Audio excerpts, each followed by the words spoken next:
This is a story of the 1798 English Royal Navy frigate as told by the captain and crew. It is being written in the form of RPG and is based on the views, beliefs, and technologies of that time. The HMS Terpsichore did exist.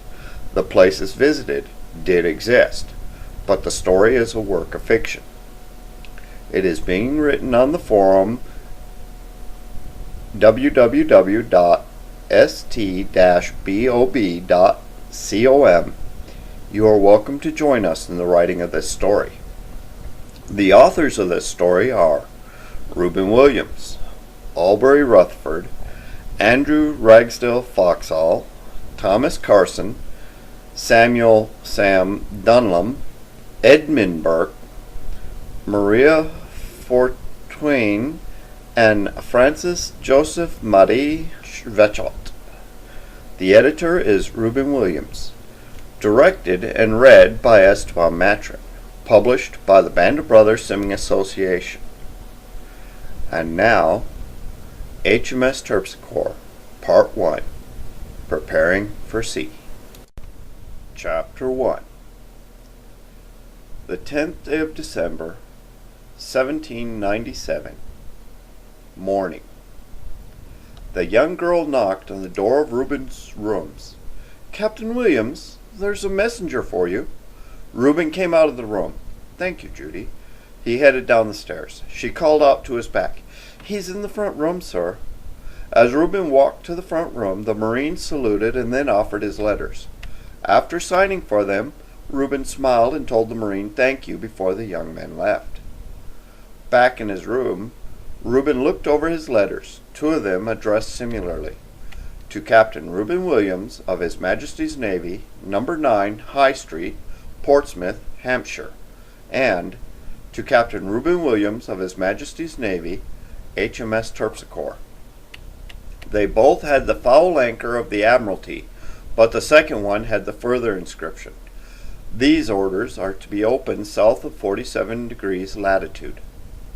Orders then, and from the second one's address a command. He had been in the Admiralty just 2 days before. The First Lord asked if he'd be interested in a command. He had at once said he was willing to go anywhere for king and country. Apparently here was the answer to that rash statement. He could not open the one, but he could open the other, so he broke the seal and opened the orders. Orders from the Commissioner for the executing of the office of Lord High Admiral of Great Britain and Ireland, addressed to Captain Reuben Williams of His Majesty's Navy. Sir, you are hereby required and directed to proceed aboard the Terpsichore and to take upon yourself the command of captain of her, willing and requiring all the officers and companies belonging to said frigate to behave themselves in their various employments with all due respect and obedience to you, their captain. You are likewise required and directed to comply with the general printed instructions, orders, and directions that have been established below, and that you may from time to time receive from any your superior officers for His Majesty's service. You are to make ready the Terpsichore, now berthed at Portsmouth, for service. The ship is to make sail the first week of January at the first favorable winds, to proceed to sea and the location that will be given to you. Hereof neither you nor any of yours may fail, as you will answer to the contrary at your peril, and for doing this shall be your order. Given the 10th day of December 1797 to Reuben Williams, Esquire, hereby appointed Captain of His Majesty's ship Terpsichore, by command of the Right Honourable Lord of the Admiralty, Philip H. Marson, First Secretary of the Admiralty. Well, that told Reuben what he was going to do today. He had not been sure, but now he knew. He would need to find a steward, cook, and coxswain. His had all gone on other ships when he had paid off. But first his ship. He must go aboard her and take command. The first step was a note to let them know he was coming. He opened his writing desk and took out a slip of paper and wrote the note that would tell them he'd be coming aboard 3:30. 7 bells in the afternoon watch. The hired wherry came alongside the HMS Terpsichore. Her new captain mounted the ladder, and on the deck all the pipes and ceremonies that a ship with very few hands and no marines could offer.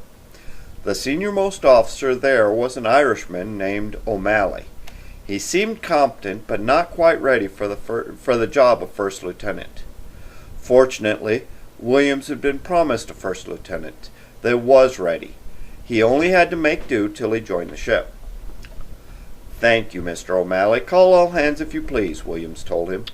Then handed his orders to the lieutenant, and he said, "Read them this." Captain Reuben Williams was officially read into the ship's books. He was now legally in command, and only an act of God or the Crown would remove him. Reuben would bet on God acting first. 8 bells on the first dog watch. He had met the few officers and young gentlemen on the ship, 2 to be exact. He had called for the ship's papers. He needed a clerk, and half-dozen other support staff on this ship. What were the Admiralty thinking? He had a month to staff a ship from the keel up. She had almost no standing officers, almost no petty officers, very few hands. The ship's cook was also the gunroom cook, wardroom steward, and would have to be his cook today too. He looked at the books. The ship had all but been stripped when she came in. He had victuals for 2 weeks and water for 10 days. This was ridiculous. Who had done this to a king's ship, and why? She might as well be coming right off of the construction slips for all the stores she had. When he got to the open muster book, he figured out why. The first lieutenant, the purser, the boatswain, and a host of lesser people were all under arrest and awaiting trial. He had heard something about this once he started thinking about it. The captain gone from the ship, and the 3 of them had stripped her, selling stores like fishmongers. They were awaiting trial for theft on a large scale indeed, but that didn't help him any. As he was reading, he heard the bells of the day cycling through. He had lit candles when he first started, and he had to snuff and trim them at least once in his reading. Reuben really had to find a steward, so he was surprised to hear 8 bells sound. He had heard 8 bells already. So what watch was it now? He looked at his pocket watch. Midnight. Stepping out of his cabin and climbing the ladder to the quarterdeck, he looked at the harbor watch. "Report," he said quietly. 8 bells in the middle watch, sir. All's well. Should I call the second lieutenant?" "No, thank you. I'm going to turn in now. Carry on." A touch of the hat. "Aye, sir. Good night, sir." "Good night." Reuben went back to his cabin and blew out the candles. Morning would come early, and he had a lot to do if he was going to be ready for sea in less than a month. 11th day of December, 1797. It was a chilly December day. Lieutenant Thomas Carson, standing smartly in his red marine uniform with sword at his belt, admired his surroundings while he patiently waited. Some of the buildings of Portsmouth were still draped in a light coating of snow that had fallen the previous night. The afternoon sun was melting much of it away, while all the chimneys in sight were feverishly pitching smoke into the sky that seemed to be hanging like a dark cloud. A cool breeze came off the water, and Thomas heard a distant bell from across the bay as a large ferry slowly slid into Portsmouth. The vessel looked like a small model compared to the vessel Thomas was standing beside. The HMS Terpsichore looked absolutely brilliant in the warming sun. Thomas stopped admiring the vessel that was about to become his wooden home and turned his attention back to the task at hand. Standing a few feet in front of him were 33 Marines, with their muskets as shoulder arms and large packs on their shoulders. They stood in 3 ranks, with their section leaders on the far right. In the front of the Marine detachment formation stood Color Sergeant Patrick Bourne. Thomas had only known him a day, but he already liked the man. He was older than the lieutenant, the Marine with many years of experience under his belt. He had a cool and fatherly way of handling the lads. The color sergeant had his hand on the roster book and was reading and checking off the names of each Marine coming aboard the Terpsichore. "Private Williams," Burns called out. "Here, Sergeant," someone replied. "Corporal King." Burns called out as he scribbled something into the book. "Here, Sergeant," a voice responded from the ranks. The color sergeant finished his scribbling by writing the date, the 11th of December. With that, Bourne calmly closed the book and tucked it under his arm. He executed an about-face. The frozen wooden planks of the dock creaked under his movements. The color sergeant and his bushy sideburns faced Thomas and said, "Sir, all present." "Thank you, color sergeant," Thomas said. "Have the section leaders take the command and bring the men aboard. Get them lads billeted and get their weapons and gear stowed and set the watch for the rest of the day."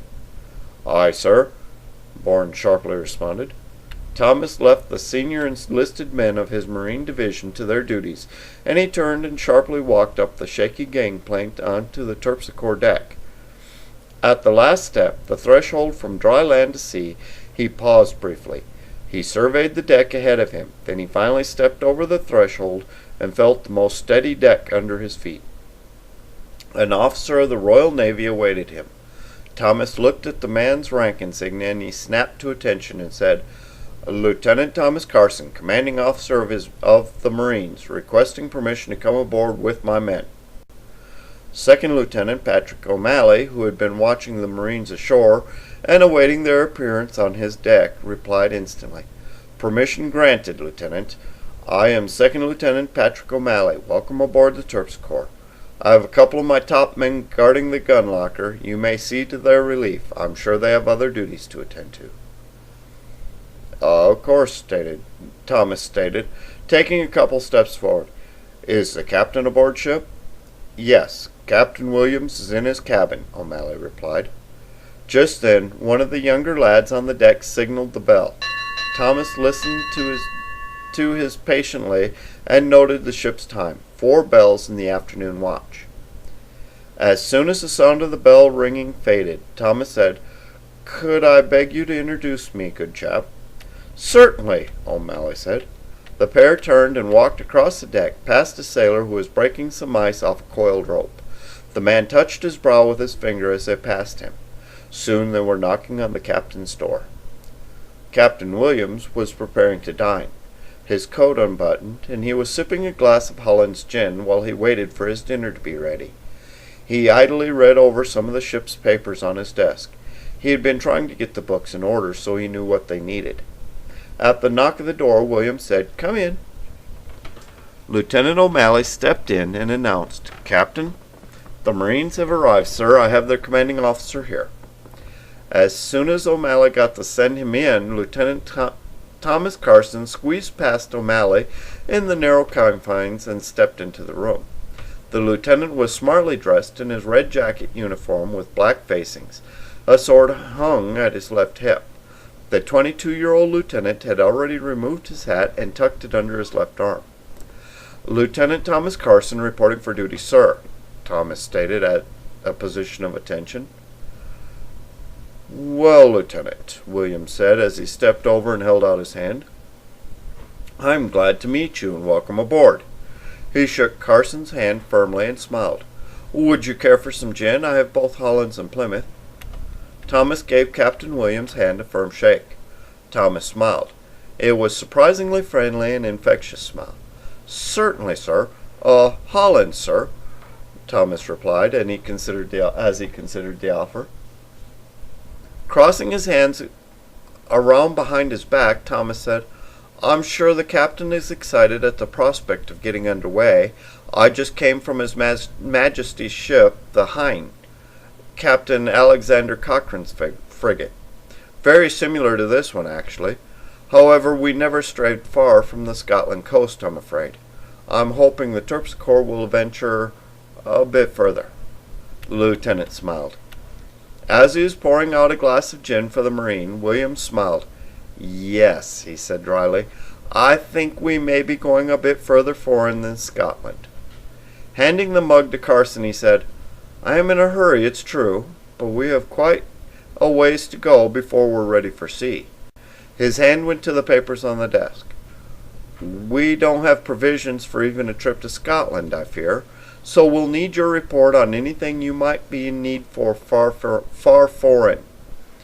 He looked at his new Marine officer for a moment and then admitted, "I don't know where we're going, but I've been authorized and commanded to stock the ship with 9 months' provisions, both temperate and Arctic." Then he smiled. "You might have wished to report aboard later. We have plenty of hard work ahead. Your jollies will be a godsend for hoisting and toting supplies aboard. We don't have near as many men as we need, and you'll be as active as any old sailorman, since we don't have enough officers either." With the biggest grin yet, he put his hand in the air, index finger pointed at the deck beam above him. "For there's not a moment to be lost." Then he lowered his hand again, and still grinning, he asked, "That reminds me, I'm about to dine. Have you eaten? It's just ship's fare. I don't yet have a cook or cabin stores, but you're more than welcome to join me." Thomas took his glass and sipped the gin once, while he listened to the captain's report on the state of things. Some of it he knew, that the Terpsichore was due actually to depart for some time. However, he wasn't aware of the state of provisions or the officers and crew.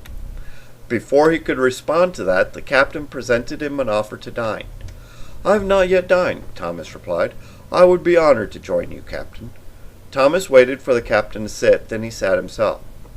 Captain Williams sat down as a crewman, he was trying out for captain steward, brought in the food and some wine.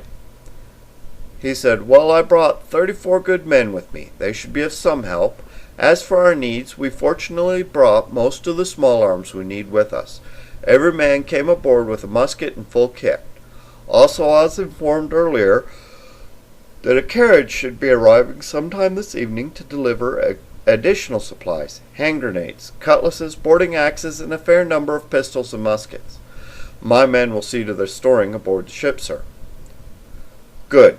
That's one more thing we will want, I am sure," Reuben said, as he set about cutting the meat and serving it to his guest and himself. The root vegetables, potatoes, onions, carrots, that went with it were stewed soft in the English way, but were not well seasoned. He tasted it and put some of the salt on them before moving it to where Carson could easily get at it. Thomas added with a smile as he ran his finger along the edge of his glass, "If you don't mind me asking, Captain, what did you do before they gave you the Terpsichore?" "Oh, I kept busy in the Med. I had the Dragonfly, but of course she was only a sloop, so I could not keep her when I was made post." He chewed a small cut of the wooden meat, with long practice, shifting it to the side in order to answer. "We were a little pop-gun brig and did quite a bit of commerce destroying, but nothing too glorious till the end, I'm afraid." Thomas picked up a fork and was eating a soft carrot as the captain spoke. Thomas nodded a few times, reached for the salt, and gave his plate a few dashes, though he seemed to avoid salting his meat at all. "I see," Thomas replied. "I'd like to travel around Gibraltar's rock face. I hear the waters are quite beautiful, warm and calm, especially this time of year. I believe, Captain, that England has a long gloomy winter ahead. So says my father, just 2 days past. He has a knack for such things. His bones ache whenever a bad winter approaches. He spent enough time at sea himself to sense the coming weather." Thomas smiled and asked, "So, commerce rating. Tell me, sir, was there any good prizes to be had on the Dragonfly's voyage? Did you confiscate any gems from Algiers, or perhaps some Greek wine from the Ottomans?" As Thomas waited for a reply, he chewed on a piece of unseasoned beef. The lieutenant was referred to the standard practice of the Royal Navy, and Navy officers and crew getting a share of prize money for any ship or cargo seized in the line of duty. "We never seized any Greek wine shipments. Would never have made it back to port if we had. But each of the foremast hands rated able got something in the neighborhood of 400 pounds from the prize courts," Reuben said with a smile. "But then we were given cruise after cruise." "Can I help you to a little more of the potato?" Reuben offered the bowl. "Yes, thank you," Thomas said, taking the bowl with both hands. He forked a few more pieces onto his plate, but not many. "So what of your family, Captain?" Thomas asked as he set the bowl back on the table between them and reached for the salt. Reuben smiled again. I'm naval from clew to earring, steeped in the brine to the bone. My father was a passed-over lieutenant, and I've been home to see my mother and sister 3 times since I was 14. He paused with his fork of carrot in the air. He decided to turn the tables. And how about yourself? I know you were on the Hind and haven't been further out than Scotland. What brings you to the Marines? As the question was broached, Thomas politely cleaned his lips with a simple cloth handkerchief before answering. I came from a long line of army officers, Thomas stated.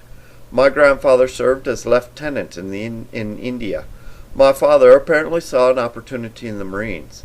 He was a Marine lieutenant where the Royal Navy attacked Brittany Islands of Belize back in 1761. He participated in the scaling of the cliffs there and earned himself a place in the history books. He retired a captain years ago after losing a leg to infection in the course of duty. His sons, it would seem, answered the call, Thomas added.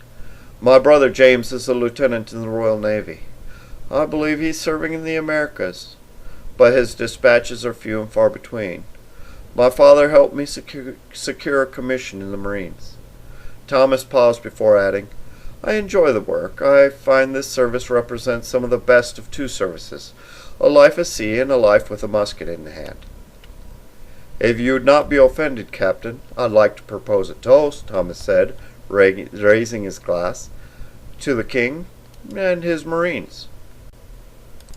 The King, God bless him, and his honorable Marines. Reuben raised his glass to the toast.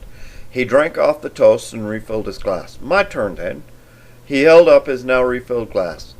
To the Terpsichore, and the adventure that awaits us. Thomas drank to the Marines, then raised his glass again and repeated, To the Terpsichore and the men who sail her. Hear, hear. Taking another long drink, Thomas asked, Speaking of the men, what do you think you'll get? Salty sea dogs or young homesick English boys? Probably poachers, petty thieves, and sea lawyers, Reuben said sagely. The press gang brings in all kinds. The seaman that was acting as steward came in and cleared the table, bringing out a pudding. In this case, it was just a crumb cake and port. Thomas nodded at the steward as the pudding was brought in. He waited until the man was leaving again with the dinner plates before speaking. I heard that it's tough pickings these days.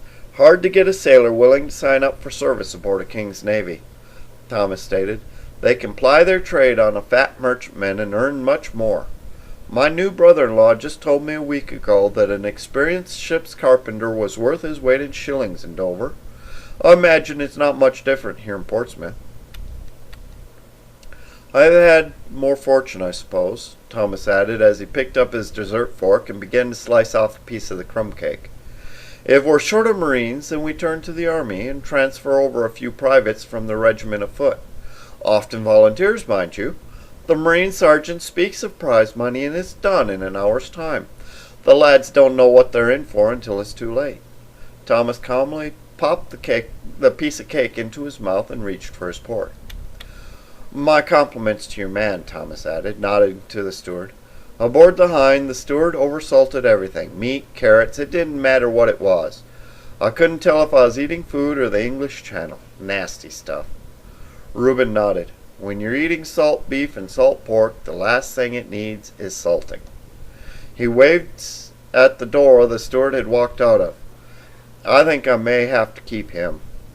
Captain Williams heard the bell ring, three double strokes, 6 bells. He finished his port and leaned back. Can I get you another slice of cake? The rhythmic sound of the horse hoofs had lulled Lieutenant Albury Rutherford into taking a slight nap. He was on his way to the docks where his new post was at. The missive about his new assignment had come, and fortunately it did not take long to pack. His gear packed in the boot of the coach, and he held gently in his arms, carefully wrapped, was one of his more precious belongings, his violin. When the coach stopped, Albury was awakened immediately, heard the coachman say, We're here, sir, and the door began opening. Albury stepped down from the coach, looked about, and got the satchel that held his precious books from the coachman. A dock worker was asking to get his trunk, which held his other belongings, and take it towards the HMS Terpsichore. As the gentle chiming of his watch, Albury pulled it out and looked at the time. It was 3:25. The air was brisk and smelled of the sea. Albury took a deep breath of it and smiled. With a confident step, he wound his way towards the berth where the HMS Terpsichore gently moved with the rolling of the waves. At the gangplank, he looked to where a man was watching on deck. He walked up the gangplank to the deck and nodded towards the second Lieutenant O'Malley. "Permission to come aboard," he said to O'Malley. "I'm Lieutenant Rutherford. I do believe Captain Williams is expecting me. I'm his new executive officer." O'Malley saluted, and Albury returned the salute crisp and cleanly. O'Malley noted the satchel and the violin the XO carried. "I could stow that for you, Lieutenant Rutherford, if you like," O'Malley stated. "You can stow my satchel, but I will take this with me," Albury answered, handing the satchel to O'Malley but keeping hold of the violin case. "Follow me, and I'll let the captain know you're here," O'Malley said, leading the way. Albury followed him, and once at the door he could hear the bell ring 7 times. O'Malley knocked at the door and announced Albury's arrival. "Captain, the executive officer, Lieutenant Rutherford, is here." With the cake done, there was coffee, a good strong brew. The steward had been a little slow on how to serve it, but had not spilled or badly messed up. It looked like Reuben had a new steward. Reuben was about to suggest that they move to the great cabin when he heard O'Malley at the door. O'Malley knocked on the door and announced Albury's arrival. Captain Williams stood up. "Send him in, send him in." Albury, holding the violin where it wouldn't get knocked about, waited until the captain told him to enter. His hat was off. He made certain his braid was in the proper form and not a hair was out of place. Once O'Malley stepped in and made his announcement, Albury stepped in, his eyes taking in the fact that he was interrupting the captain and another man in the middle of coffee being served. "Lieutenant Albury Rutherford, reporting for duty, sir."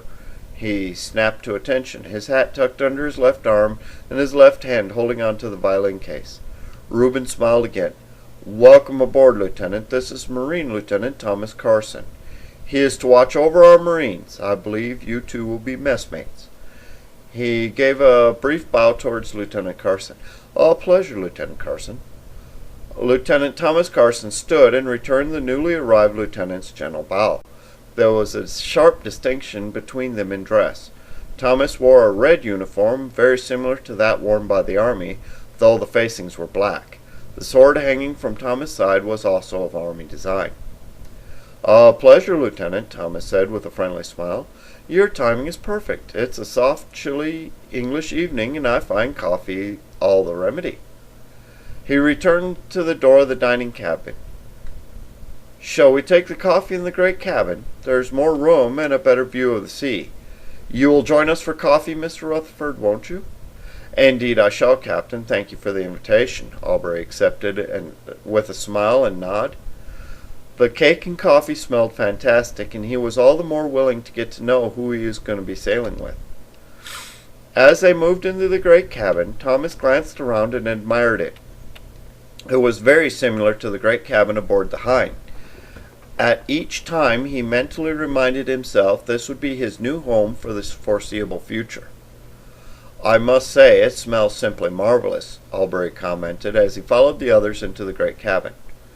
Reuben hailed his steward to bring another coffee cup and move the service to the great cabin, then led the 2 new officers in, offering them seats on the locker near the stern window. "I'm not sure what has been told to either of you in your orders. If it's the usual, then you were told to report aboard, and that is it," Reuben said as he sat in a straight-back chair on the visitor side of the table and cleared a small space in the papers set down his coffee cup. Thomas waited until the captain sat down, then took a seat as well. Albury followed suit, waiting for the captain to be seated, then finding a safe place for his violin, placing it there, and then laid his hat on top of it. Once that was settled, he accepted the steaming cup of coffee as well as a piece of cake, the plate perfectly balanced on his lap. When Captain Williams asked about their orders, Thomas nodded in agreement. He had been told very little, just where to find the newly assembled Marine detachment, their equipment, and orders to get them aboard ship. "We're going far foreign, to indent on supplies for both tropic and Arctic." He looked at one and then the other. "If I were a gambling man, I would guess our destination to be the Pacific." Thomas raised his steaming cup of coffee to his lip when the captain made his prediction. The cup paused in mid-air as Thomas' eyebrows arched. "The Pacific, you say?" Thomas stated, obviously surprised and curious. "Tell me, sir, to what evidence do you attribute your theory?" "We are sailing under Admiralty orders, sir. 9 months' provisions. Tropical and Arctic weather provisions." Captain Williams ticked off on fingers, then raised the other hand to count off his reasons. "Admiralty orders. We are not sailing out to join a squadron or a fleet. That includes the Cape." He tucked down his pinky. "Tropical weather gear. We're not sailing to the Baltic." His ring finger joined the pinky. "Arctic weather gear. We're not going to the Med." The middle finger folded. He smiled and held up the forefinger and thumb. "That leaves India or the Pacific.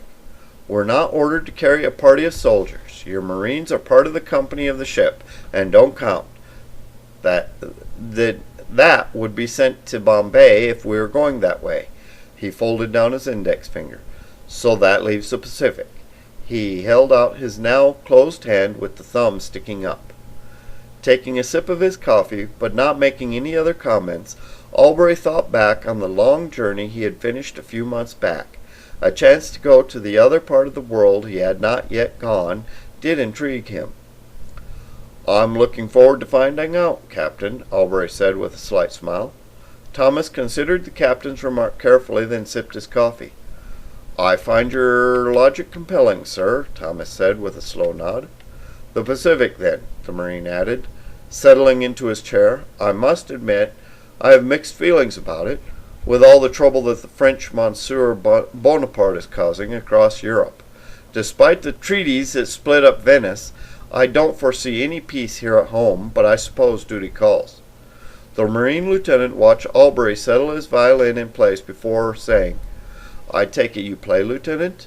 I'm afraid my own education does not lend it well to any instrument but a firearm." Albury nodded. "Knowing how to use a firearm is rather useful as well. Yes, I do play. It brings much solace to the soul," he said with a smile. "I do play the harpsichord as well as the clavichord, and get to try a newly developed instrument called a fortepiano. But the violin is much easier to carry than either of those instruments." Albury chuckled for a moment at his own joke. He continued, "I'm looking forward to the maiden voyage of our crew into whatever situation it brings. It's very nice to be back in the Royal Navy ship as well, especially one like the Terpsichore. I have a fondness for this type of ship, as my father owns a ship, named the Lilian, after my mother. When I found out that I was to be assigned to this ship, I felt blessed. The Terpsichore in Greek mythology was the muse for musicians," Albury stated with great feeling. "However, I'm first and foremost a man of the sea." Without a thought, he lifted his coffee in an unconscious salute to the sea. "The mistress that men of the sea cannot get away from unless they die. Even then, the men are buried at sea, is forever cradled in her loving embrace." Thomas chuckled lightly and grinned as he declared, "That gentleman is a poet as well as a musician." Thomas sipped his coffee again with a distant and thoughtful expression on his face. Finally, the source of his thought came to light. "The muse for musicians. Is that indeed what the Terpsichore means?" Albury nodded. "Not only music, but muse of dance as well. In the Greek mythology she is depicted holding a lyre, accompanying her people while they are dancing. She is also stated as being the mother of sirens of the sea. Perhaps the naming of the ship, the Terpsichore, is in some way asking her blessing as this fine ship dances among the waves," Albury replied. He looked over towards the view of the sea, the water encircling, calling to him and anyone else who chose to listen. With great effort he brought his attention back to the conversation at hand. Captain Williams cleared his throat. "Not just in myth. our figurehead is holding a lyre too. At least I think it's a lyre she's holding." Midshipman Stewart knocked and then entered the cabin. "Sir, with Lieutenant O'Malley's compliments, but there's a couple of boats and men coming alongside. I think it's hands to join the ship." Thomas listened to the explanation with a slow nod. Then his thoughts were interrupted by a visitor. He quickly realized that their quiet, off-duty time was over. Reuben stood up. "Very well, I will come." As he started towards the door, he called over his shoulder, "Come, Mr. Rutherford, Mr. Carson. Idleness is the devil's workshop." Setting his coffee on the table, Thomas followed the captain and lieutenant out of the great cabin and onto the deck. He put his cap back on his head and stepped into the slightly chilly breeze coming off the water. Once on deck, he saw a lieutenant coming up the side with a big sheaf of paper. He touched his hat to the quarterdeck and then said, "Drafts for the Terpsichore. The Undaunted is paid off, and this lot has been passed to you." Reuben looked at the papers and did a fast shuffle through them. 35? "Yes, sir. 35 able seamen by orders of the Port Admiral," the lieutenant said. "Very well. Bring 'em aboard," then raised his voice a little since he knew his executive officer was nearby. "Mr. Rutherford, read them in." There, he saw the boat coming alongside. Thomas walked over to the rail and watched as the first boat began to tie up. The captain turned and spoke. He looked over at his new Marine commander. "Lieutenant Carson, I want extra guards. These men have not set foot on dry land in over 3 years. I don't want to lose a single one of them." "Aye, sir," Thomas replied. Thomas turned and surveyed the deck for the most senior enlisted Marine on deck. Thomas walked up to him. The corporal, who was holding his musket and pacing the deck, immediately stepped to attention. "Corporal King," Thomas spoke, "how many Marines on sentry duty?" "6, sir," King replied. "The rest are with Color Sergeant Bourne below." Carson nodded. "Go below, Corporal, find your section officer, and tell him I want the rest of his section on duty immediately. Sentries positioned on deck and all gangplanks. Tell him to see me when that's finished. Go on, lad." King saluted and scurried down some stairs below where the Marines were quartered. The Marine lieutenant stood by, watched, and waited as 5 more Marines appeared on deck, in uniform with their muskets in both hands. The Marines were joined by a sergeant who quickly handed out assignments and dispatched the new men across the ship. Thomas had 3 section officers, Sergeant Richard Mullins, John Cocker, and Roger McKnight. All were seasoned and veteran Marines. Thomas had had little time to get to know him, and ultimately being friendly with them wasn't his plan. Thomas' primary link to the men were through Color Sergeant Bourne, his senior enlisted man and strong Marine that inspired confidence in the men. It was typically Bourne's responsibility to translate Carson's order into actionable deeds for his men to achieve. Thank the Lord for men like that. Sergeant Mullins walked over to the lieutenant and saluted. "Sir, first section reporting all duty stations now." Lieutenant Carson returned the salute. "Thank you, Sergeant. What were you doing below?" "Color Sergeant Bourne had my section working to prepare the gun lockers for our equipment.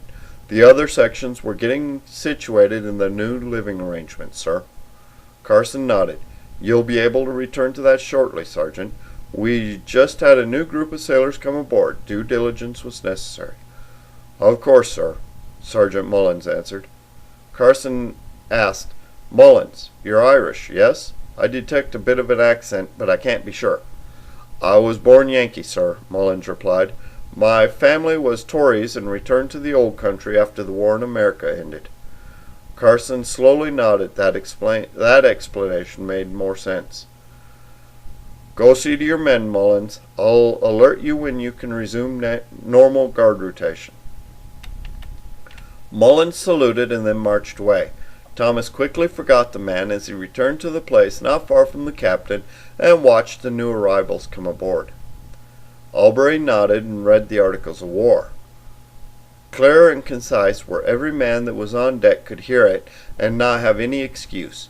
It was not lost on him that the men weren't too happy. Once he got finished, he brought out the papers to where they could make their mark or sign it.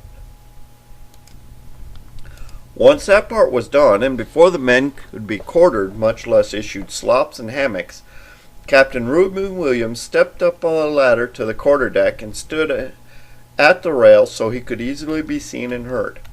Men, he waited for it.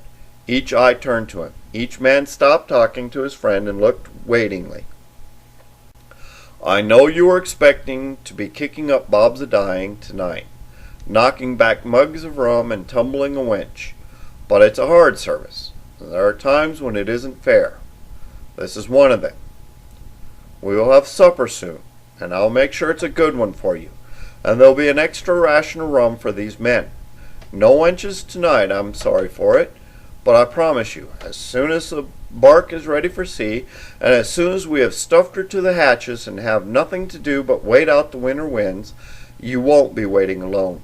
It'll be wives and sweethearts. So, get your slops and hammocks, eat, drink, and rest. Tomorrow work begins again. With that, he turned and walked back to the taffrail, looking out across the water on the starboard quarter. 35 more hands. That was good. Not enough, but good. They were still short 20-odd hands and needed more petty officers, and warrants were not up to scratch either. He'd have to look over the papers in hand and see if any could be given a petty officer's position. Lieutenant Thomas Carson watched as the new sailors were read the articles, made their mark, and addressed by the captain. Soon they were being directed below decks to the living spaces that would be their new homes. They would get a little time to relax before the real work began. Thomas kept such thoughts to himself, but he really wasn't a fan of the Navy's recruitment style. Press gangs and the like could bring all kinds of port riffraff. On the other hand, he was keenly aware that the Royal Navy was massive. Competition was stiff, and there just wasn't any other way to staff so many frigates and ships of the line that left English harbors for destinations all over His Majesty's Empire. Thomas wasn't sure how many of these 35 sailors were press-ganged into service and how many volunteered. It was probably a mix of both. Thomas stepped across the deck, just forward of the quarterdeck, where Albury was supervising as the new men made their mark. "Good lads," he shouted to the sailors, who were still waiting with proud and blustery voice. "This is a fine ship, and she carries a fine captain." He stood there a moment, hands behind his back, standing proudly in his marine uniform. Thomas stood there, watching and waiting. He also studied the men, their faces. He was looking for any toxic expressions of anger, betrayal, frustration, or any other negative telltale sign that any of these men might cause trouble. The sentry at the cabin door watched the last grains of sand fall of the top bulb of the hourglass to the bottom bulb. He turned the glass over in its hanging brackets and called out to the quartermaster, 8 bells. The quartermaster walked forward on the gangway to the belfry, where he grabbed the line worked and secured to the clapper, and rang the bell.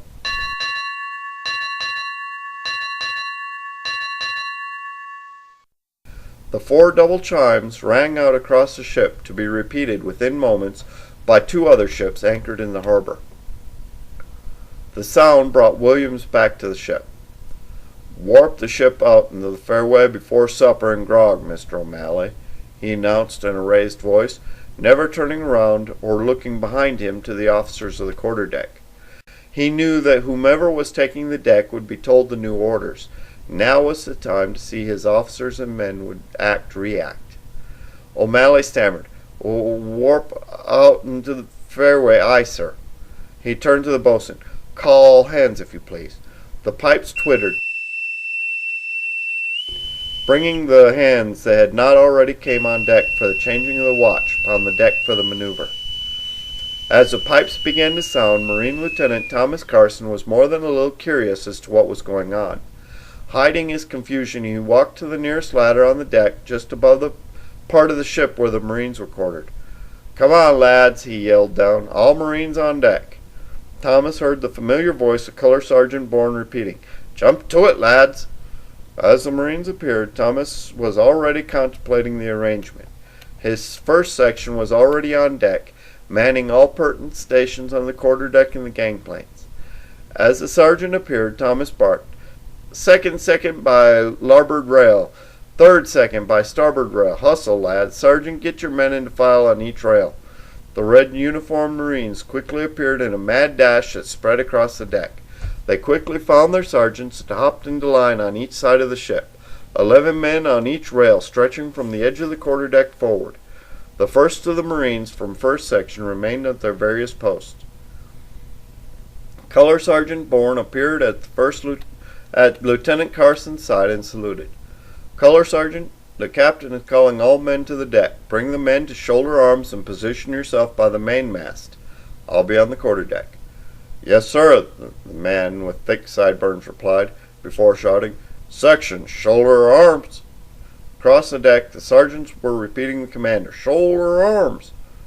The Marines swiftly brought their muskets up, with the barrels resting against their shoulders, the butt plate resting in one hand, while the other held the weapon in place by reaching across the front. Seeing the duty done, Thomas stepped onto the quarterdeck. He adjusted his hat into a proper position.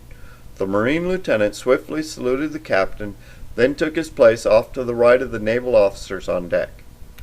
Williams called out, not loudly, but cutting across the noise, Albury, over here, if you please. The tone was not commanding. In fact, it could be taken as conversational, even friendly.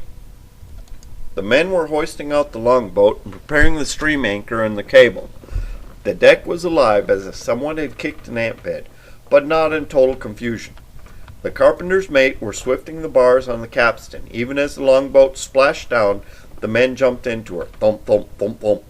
There was a maneuver that had been done by them many times over. Albury walked over and saluted the captain. He had been contemplating on what had transpired. He was surprised at the captain's order concerning the women of the port, but he agreed with it too. The Terpsichore being almost stripped of everything and not being ready to go on its voyage yet, it made sense. He felt that the captain was someone who thought ahead, forward-thinking, and Albury liked him. Williams could be considered an innovative thinker, doing things that weren't stuck inside a box. For Albury, who liked to think outside the box, and at times felt stifled, almost felt like perhaps he would have some freedom, more than what he had had. Yes, Captain Williams, was all he stated as he neared Williams. Williams leaned back on his rail, his back still to the deck. He gestured to the spot by him. If you lean back here, you can watch the whole deck and see how everyone performs their task. He continued to stare out into the bay, listening to the orders given and the movement of the men and equipment. Kickers and starters, watch for who used them. I want you to have a little word with those ones. We don't want to break these men down. We want them to serve out of loyalty, not compulsion.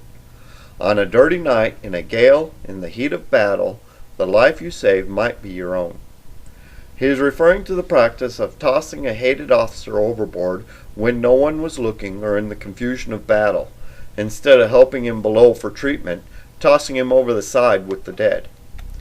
The longboat had taken the stream anchor and cable out of the hawse hole, and then started away from the ship to set the first warp. The blue cutter was now in the water and headed towards the bow of the ship for the second best bower. Men had raced across the brow and had pulled them off the ships and onto the dock. Then a man in each of the bollards, one fore, one aft, ready to let the ship loose from its quay. Albury nodded and took his place next to William, watching the crew. Then he asked, "What are your plans for the maiden voyage of this crew, Captain?" He watched as the men were about their duties. He duly noted those who needed to be talked to. "Captain, not that you really need my approval for your decision as to the men, but I do find it sound and logical. It's unusual, but it'll make certain to keep them from jumping ship after their activities and the ship is ready to sail. Look at them. They're men, not animals. Most officers treat their crew as little more than beasts. I'll not have it." William's voice was strong and passionate. His attitude was very much different from his contemporaries, but not completely unknown. "Oh, I plan to sail us down the channel with gun smoke drifting in front of us the whole way, weather permitting. and once we're well out into the Atlantic, we'll find out what the Admiralty has in mind for us." William's back was still towards the deck as the ship started to wind itself up on its stream anchors, pulling away from the quay. The blue cutter pulled out with the second best bower and the second cable, laying out the second warp further away from the ship, but more in the direction of the fairway, where the ship was to be anchored. The steady click, click, click, click of the pawls and the capstan and the squeaky tune played by the fifer sitting on the head of it to encourage the men. William cocked his head. "Who's using the ropes end? A petty officer or the boatswain?" Albury raised an eye and then said, "Petty officer." "We must not interrupt him now. We dare not undermine his authority. But you'll be having a word with him, and with my compliments he will not do it again," Reuben intoned. The second best bower splashed into the sea from the blue cutter, even as the stream anchor was right under the ship. The stream anchor was brought to the surface and put in the longboat, and the Terpsichore continued on her path, now winding herself up to the second best bower. The longboat carried the stream anchor out for a new bite, going past the blue cutter and the area where the second best bower sank out of sight. "I will do so, sir," Albury said, watching things progress. The ship dragged herself across the water to her place of mooring before dropping her best bower, veering out a good scope of cable, then the second best bower. Lieutenant O'Malley came across the quarterdeck, touched his hat, and said, "We are now anchored, sir." "Dismiss the hands below and start feeding them," William answered him, turning away from the seat for the first time since he took station on the rail. "You did a fine job, Patrick." The second lieutenant grinned. He took the praise to heart, and was all but glowing as he thanked the captain and turned to give the orders that would dismiss the crew members that were not on watch right now, and would start the process of serving up spirits to the men. Albury observed the captain and the second lieutenant, noticing the reaction of the second lieutenant. Williams was definitely a different type of captain than a normal one had been around. When Patrick left, Albury looked at Williams. "If you'll excuse me, Captain, I will go take care of something as well," he said with a nod and salute, then left to go find the petty officer. As the sailors were given leave to go to their rum and meal, Albury quietly called the petty officer Daniels to one side, taking him towards the side rail overlooking the harbor. Albury said to him quietly and very firmly, "As per orders from the captain, you nor anyone else will be using the end of a rope on these men. They are men, not animals, and will be treated as such." The petty officer looked at Albury, wondering about this. "A word of encouragement will get more work out of them than the end of a knotted rope," Albury said to him. "I know of a couple of men who are too liberal with the use of the rope. They happened to get lost overboard one stormy night. I don't think you'd particularly wish this to happen?" Daniel shook his head in the negative. "I'd prefer to have a good crew, willing to do their best for the captain and us out of loyalty and trust, than them wanting to slit our throats at the first possible moment. I don't know if you've ever tasted the rope, but I have, and it's not enjoyable," Albury said. "Are we of the same mind?" Daniels nodded. "All right, dismissed," Albury said, then watched as the petty officer walked away. Albury glanced towards Lieutenant Carson. He wondered if Carson had any idea what he'd like for the wardroom and what moneys he had. Albury had a bit of money saved up, plus a moderate stipend from his father, and he'd like to make certain that they ate well and planned ahead to do so. Marine Lieutenant Thomas Carson watched the off-duty Marines disperse from the quarterdeck. He stood like a statue in his red Marine uniform with his sword at his side. Suddenly Albury approached and addressed him in quiet tones. "Lieutenant Carson, have you given any thought to what you'd like for the wardroom? I do have some moneys which we could pool together and get supplies. Some suggestions as well, if you wish," he said with a smile and a nod in greeting. Thomas replied, "I haven't had any opportunity to give it much thought. I intend to supply what funds I have, though it's not much. Any suggestions you may have are very welcome." The truth of the matter was this. was Thomas's first time seeing to the care of the wardroom, a fact made even more complicated by the long voyage that the officers were anticipating. "Well, I suggest several Nubian goats for milk, as well as fresh meat. Bullocks and sheep do not travel too well. I suggest that beef be acquired as potted meat, same with mutton. Some egg-laying hens. I don't know if you use snuff. I've not gotten into the habit. Some basic red and white wines from the Danube estate. Good quality, I must say, and fairly inexpensive. Cheese, apples, and water in oak casks. Potatoes, onions, turnips, carrots are vegetables that will last a good part of the journey. Dried berries, if you wish to add them to your porridge. Treacle to sweeten the coffee, tea, or porridge. Tins of tea as well as cake. Preserves to help get the hardtack down," Albury said, with a smile. "If you wish to dine on rabbit at some point, conies are good at traveling as well. We could also get some capons for chicken dinner," Albury stated. "Brandy or bourbon, if you wish, something else besides beer or rum. Beeswax candles to read or dine with. These are things, to name a few." Albury paused to look at Thomas and see what he thought. "These things that will make a life a bit nice when on a long voyage." Thomas grinned at Albury. "Albury, my good man, you seem to know your milks, potatoes, and chickens," Thomas stated. "If you have the time, I could greatly use your expertise on this matter. I've never been on a ship that has sailed further than Scotland's coast. I feel the logistics matter of provisions are somewhat beyond me at times.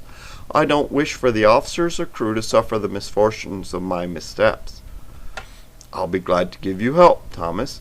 I've been on long journeys before, so I know what it's like to have something and not have something.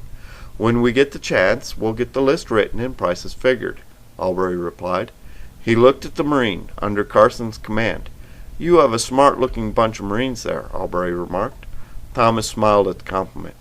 "Aye," he replied. "They seem a good bunch of lads. I haven't much time to train with them. I only joined them here in Portsmouth a few days ago. But my section leaders are competent, and my colour sergeant is quite the warrior. They've given us a solid backbone." He added, "Most of the privates have never been to sea. Once we get under sail, their real education will begin."